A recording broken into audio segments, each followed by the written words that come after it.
देखिए, प्रधानमंत्री के जन्मदिन के लिए हम लोगों ने कल विश्वनाथ जी में 1000 यानी 1108 जो है कमल के फूल से अभिषेक किया, अर्चन किया और रुद्राभिषेक किया।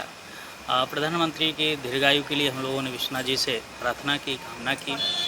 तो निश्चित रूप से जिस प्रकार से माननीय प्रधानमंत्री ने देश को, संस्कृति को बढ़ावा दे करके सनातन संस्कृति को आगे बढ़ाते हुए मठ मंदिरों की रक्षा कर रहे हैं, इससे सारे सनातन के लोग खुशी हैं।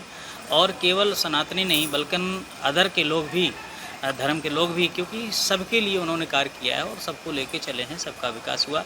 इसलिए उनको साधु समाज की तरफ से, संत समाज की तरफ से, मेरे तरफ से बहुत बहुत साधुवाद, बहुत बहुत आशीर्वाद, बहुत भगवान उनको ऐसे स्वस्थ और दीर्घायु बनाए रखें। देखिए, जो जैसा व्यक्ति होता है उसकी नज़रें और उनके कार्य भी वैसे होते हैं। माननीय प्रधानमंत्री नरेंद्र मोदी जिस प्रकार से सनातन संस्कृति को बढ़ावा दे रहे हैं, मठ मंदिरों को निर्माण करा रहे हैं, चाहे वो कॉरिडोर हो, चाहे कहीं का मठ मंदिर हो, हर जगह का, चारों धाम का और 12 ज्योतिर्लिंग का जिस प्रकार से विकास कर रहे हैं और सनातन संस्कृति को लेकर चल रहे हैं, देश की रक्षा कर रहे हैं, हर स्तर से देश सुरक्षित है। आज अमेरिका जैसा देश भी पानी मांग गया और पीछे हट गया। तो मुझे लगता है ऐसा नेतृत्व तभी हो पाता है जब उसके पास ऊर्जा सनातन की होती है, जब शक्ति की ऊर्जा होती है, भक्ति की ऊर्जा होती है, और वह हमारे प्रधानमंत्री के अंदर है। देखिए, उन्होंने सनातन के लिए, मैं कह रहा हूँ बार बार, कि जितना कार्य किया है आज तक किसी प्रधानमंत्री ने नहीं किया है।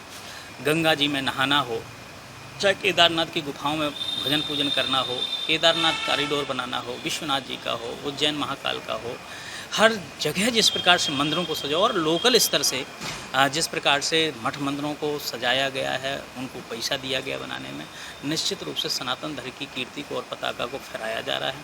और वर्तमान में जैसी मतलब एक नेतृत्व देश को चाहिए था, भारत देश को, आज वह नेतृत्व मिला है। और हर व्यक्ति के दिल से, छोटा हो चाहे बड़ा हो चाहे बूढ़ा हो, यही कामना निकलती है कि उनको भगवान और दीर्घायु बनाए रखे और आगे इसी प्रकार से उनकी जो है आयु बना करके और तेज बना रहे, जिससे देश का और नेतृत्व करें।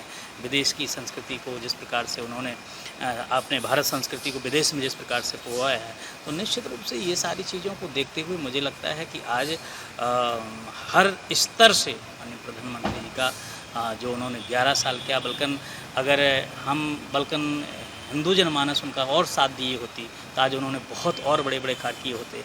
हम लोगों ने ही उनका साथ नहीं दिया। जिस प्रकार से वो चाहते थे कि पूर्ण रूप से सरकार 400 पार के आधार पर बने, लेकिन हम लोगों ने धोखा दिया और ये दूसरों के बलबलाले में आकर के जिस प्रकार से हम लोगों ने उनको कम सीट की, इससे वो रुकावटें हुई। नहीं तो और वो बड़े बड़े निर्णय लेते और उसको कानून में पारित करते, फिर भी वो अपने स्तर से सबको लेकर के चल रहे हैं। जो इंडिया गठबंधन के लोग हैं, जो चोर हैं, जिन्होंने सारी ज़िंदगी केवल चोरी करके और देश को बर्बाद किया है, वही लोग कर रहे हैं। जिनको बोलने का ढंग नहीं है, जो अपने माँ के अलावा दूसरी माँ को माँ ना समझता हो, गाली देता हो, तो ऐसी स्थिति में उनकी संस्कृति में है ये सब गाली गलौज करना और दूसरी की निंदा करना। बाकी आज की डेट में आप मुसलमानों से भी पूछिएगा, जो कट्टर मुसलमान नहीं हैं, जो पढ़े लिखे हैं, समझदार हैं, वो भी कहेंगे कि नहीं, नरेंद्र मोदी प्रधानमंत्री जब से बने तब से देश को बहुत ऊपर पायदान पर लेके गए और सबको जो उनकी योजनाएं हैं बराबर मिलती हैं। चाहे वो मकान अगर मिले हैं तो मुसलमानों को ज़्यादा मिले होंगे। आज भोजन पानी की व्यवस्था अगर देख रहे हो, जिस प्रकार राशन मिलता है, तो सबसे ज़्यादा मुसलमान उसके उपयोग कर रहा है, हिंदुओं से ज़्यादा।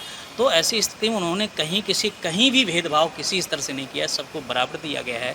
और कहने वाले जो लोग कह रहे हैं तो वो केवल इंडिया गठबंधन के वही लोग हैं जिन्होंने सारी पूरा समय आज तक देश को बर्बाद करने में, सोना लूट करके, बेच करके।